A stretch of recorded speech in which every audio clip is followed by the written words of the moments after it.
કામરેજના 84 ખાતે તળપદા કોળી પટેલ સમાજ સંગઠન દ્વારા ચતુર્થ વાર્ષિક સંમેલન અને ઇનામ વિતરણ સમારોહનું આયોજન કરવામાં આવ્યું હતું। કાર્યક્રમમાં તળપદા કોળી પટેલ સમાજના સંગઠન કામરેજના પ્રમુખ પ્રકાશભાઈ પટેલ, ઉપપ્રમુખ જયેશભાઈ પટેલ, બળવંતભાઈ પટેલ સહિતના હોદ્દેદારો, આગેવાનો, સમાજના ભાઈઓ બહેનો તેમજ વિદ્યાર્થીઓ હાજર રહ્યા હતા। કોળી સમાજના એકતા આવે તેમજ સામાજિક કાર્યો થાય તે માટે કોળી સમાજના યુવાનો દ્વારા તળપદા કોળી પટેલ સમાજ સંગઠન કામરેજની રચના કરવામાં આવી છે, જે સંગઠન અવારનવાર અલગ અલગ સામાજિક કાર્યક્રમો કરી સમાજને જોડી રાખવાનું કામ કરી છે। સમાજના વ્યક્તિ સુધી તમામ પ્રકારની મદદ મળી રહે તે માટેના પ્રયાસો કરવામાં આવે છે। ત્યારે ગત રોજ સુરત જિલ્લા કામરેજ તાલુકાના 84 ગામે તળપદા કોળી પટેલ સમાજ સંગઠન કામરેજ દ્વારા ચતુર્થ વાર્ષિક સંમેલન તેમજ તેજસ્વી વિદ્યાર્થીઓને ઇનામ વિતરણ સમારોહનું યોજવામાં આવ્યો હતો। કાર્યક્રમ સમાજના આગેવાનોએ સન્માન કર્યું અને તળપદા કોળી પટેલ સમાજના તેજસ્વી તારલાઓનું સન્માન કરી તેઓને ઇનામ તેમજ નોટબુક વિતરણ કરવામાં આવ્યું હતું। કાર્યક્રમ અંતર્ગત ઉપસ્થિત કોળી સમાજના અલગ અલગ વ્યક્તિઓ દ્વારા સમાજને દાન અર્પણ કરવામાં આવ્યું હતું। કાર્યક્રમ અંતર્ગત ઇનામ વિતરણનો સંપૂર્ણ ખર્ચ તળપદા કોળી પટેલ સમાજના આગેવાન જયેશ પટેલ દ્વારા કરવામાં આવ્યો હતો। 84 ગામે જે આયોજક કાર્યક્રમ છે કેટલા લોકો હાજર રહ્યા કઈ રીતે?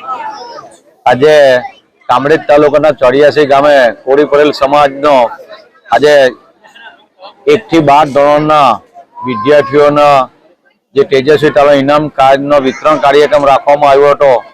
તેમાં કામરેજ તાલુકાના કોળી સમાજમાંથી લગભગ 700 થી 800 માણસોની હાજરી હતી અને એ હાજરીની અંદર અમોએ કામરેજ તાલુકાના કોળી સમાજના 1 થી 12 ધોરણના તેજસ્વી તાલાઓને ઇનામ વિતરણ કરવામાં આવ્યું હતું।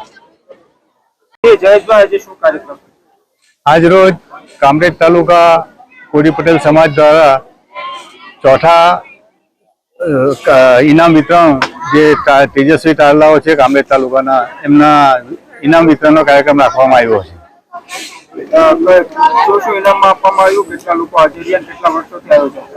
આ આયોજન છેલ્લા 4 વર્ષથી થાય છે। કોળી પટેલ મંડળની રચના 5 વર્ષથી થઈ છે। તો આ કામરેજ તાલુકાનું કોળી પટેલનું સંગઠન સુપેરે આ કાર્યક્રમ પતાવે છે અને વિદ્યાર્થીઓને પ્રોત્સાહિત કરે છે, જેને કારણે આવનારો દિવસ શિક્ષકનો દિવસ છે, શિક્ષણનો દિવસ છે। જેટલા વિદ્યાર્થીઓ શિક્ષિત હશે તો આ દેશ અને દુનિયાનો વિકાસ કરી શકશે। એટલે શિક્ષણને પ્રોત્સાહન કરવા માટેનો આ એક અથાગ પ્રયત્ન કામરેજ તાલુકા કોળી પટેલની ટીમ કરી રહી છે। Suresh Rathod, TV news, Kamrej.